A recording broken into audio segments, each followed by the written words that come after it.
Hello there, Kieran Stack here. Welcome back to another installment of your Service Advisor 101. A blueprint to becoming a high-performing service advisor. We are now on element 5, so we're well into this at this stage. And I invite you to open your book to, what page are we on? Page 18. And we're on high-performing service advisors have got high levels of self-regulation. Now, I suggest that you do not skip through any of these sessions. You do them in order. They're created and curated that way. So it's important that you go back and do the ones that are previous to this, as opposed to just picking it up here, please. Okay, so high-performing service advisors have got high levels of self-regulation. Self-regulation is your ability to get yourself out of any mental or emotional rut that you find yourself in. High performers can understand and identify when they are stressed or their emotional state is changing. They have internal strategies that help them to overcome and regulate it. High performers have no problem dealing with emotional and angry customers. They have internal strategies that allow them to self-regulate their emotions and adapt to the situation. This takes time to master. Imagine being able to choose how you react to something. It will be a valuable skill to add to your service advisor toolbox. So the session previous to this, we spoke about self-awareness. And self-awareness is the ability to be aware of self. And once you become aware of self, you can then regulate yourself. You can regulate how you are being interpreted. You can regulate how people are seeing you. You can regulate what you're projecting. But we often can't do that until we become hyper self-aware. So to regulate something is, and I do this with groups whereby I say, tell me something that regulates something in the cooling system. And they'll say a thermostat. A thermostat is a piece of hardware that regulates the temperature in the cooling system in a vehicle. Self-regulation is your thermostat. It's your ability to go, do you know what? I won't respond in a inappropriate manner to this person that I'm interacting with, be it a customer, be it a colleague, be it someone in your personal life. No, you'll self-regulate. You'll go, no, I won't rise to 100. I'm going to reduce the temperature, and I'm going to now come in at 80 instead of 100. And as a result, you're going to win hearts and minds. As a result, you're going to come across more rational, and which is okay in certain situations. You're going to come across more professional. You're going to come across more. What word can I use for it? You're going to come across in a more favorable manner to solving a situation out.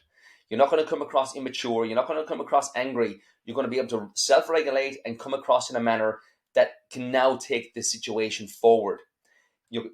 It's a far more mature approach. So high performers have no problem dealing with emotional and angry customers. They have internal strategies that allow them to self-regulate their emotions and adapt to the situation. So they won't rise to the 100 that the customer's on. They'll rise to 70 or 80 and go, listen, Kieran, if I was in your shoes, I'd probably feel the same way. Kieran, I've got an idea. What I can possibly do for you is, and coming up with solutions. Again, we'll talk more about that as we journey through EQ. But self-regulation is another pillar of emotional intelligence. The ability to be able to regulate what comes out of your mouth, not just in words, but also tonality. Not just in tonality, but also in your body language. Your shoulders will drop. You will appear non-confrontational, as opposed to the polar opposite. And you've all seen this. You've all seen some people who just snap and react and get angry. Maybe your colleagues do it. Maybe you do it. Again, the beauty of that is now you're self-aware that these things are happening all around you. And perhaps if you are someone that does those things, you're now hyper aware. And as a result, you can go, oh, remember that guy Kieran? He said something about thermostating myself. What was that called again? Oh yeah, self-regulation. Oh, I got to regulate myself. I don't need to react to this. I don't need to respond to this in an angry or a emotional manner. I can bring it down, think about what I'm going to say, and then respond in a professional, mature way. This is going to win hearts and minds with your customers, your colleagues, and it's going to advance your leadership skills, your communication skills, and take you to the next level in your career. I don't guarantee that, but I certainly promise it. So let's move on to page 19, where we're going to do the reflection. So how do you rate your personal level of self-regulation? it can be a touchy one for some people because, again, we're all emotional creatures. We all are. But without the awareness piece and to be able to go, do you know what? Maybe I shouldn't have done that way. Do you know what? Maybe next time I'm going to just regulate that and not respond in a manner that's not appropriate.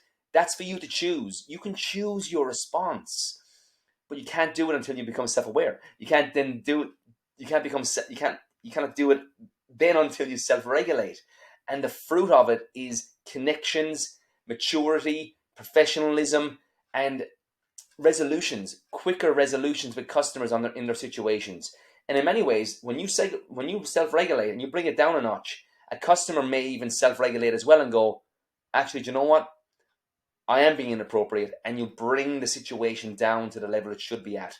Again, no customer should come in shouting at you. They just shouldn't. Do they? Yes, because they're emotional creatures, and you can win hearts and minds by being able to self-regulate and not react to that, not reacting to that emotional state that they're in. So, what are three things that you can do today to increase your rating of your ability to self-regulate? Well, you can consider how you've responded previously, and maybe you are a little bit hot-headed, and you can go, do you know what? I don't need to respond like that.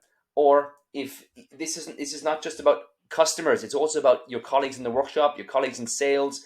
You do not need to respond in a manner that is anger or frustration. You don't. It's not even appropriate in this day and age, guys. You don't need to. Managers, consider your own personal rating here as well. Are there things that your service advisors do that do your head in? Of course there are. But if you're responding in an angry, hot-headed manner, you're not winning hearts and minds. You're coming across inappropriate, and people won't like you. So I would consider that as well for you to be able to go, do you know what? I don't need to respond in that manner. I'm going to self-regulate. I'm going to change my approach. And that's the beauty of it. That's what a thermostat does. Otherwise, you'd have engines overheating all day long, right? You'd have thermostats that don't open, and everything starts to overheat. Let the thermostat open. Choose your setting. And as a result, you will win hearts and minds. You will have people eating out of your hand. You will have people connecting with you on an emotional level, and you'll be diffusing situations seamlessly. But it takes practice. It takes practice, practice, practice. It takes self-awareness, regulation over time. Remember what I said at the start of the last session? I said that a 1% increase in EQ every year will generate you $1,700 in additional salary. It's significant, but it doesn't happen by accident. It happens on purpose. So make sure you're taking purposeful action on this. Get the support of your manager, get the support of your colleagues, get the support of your leadership team to support you on this journey. Emotional intelligence is 58% of your professional success, and it's worth investing in. That's it for today's session. I trust you got value from it. Same as I said for the last one, go back and listen to it again, and you'll start to hear things that you didn't hear the first time. Don't just let this be a put in the shelf. I heard it once, I read it once, put it on the shelf. It's not that. You got to be continuously increasing this every 3, 6, 9 months, 12 months, whatever it is. But just don't let it sit in the shelf. Implement, grow, inspire, multiply. I'll see you on the next session.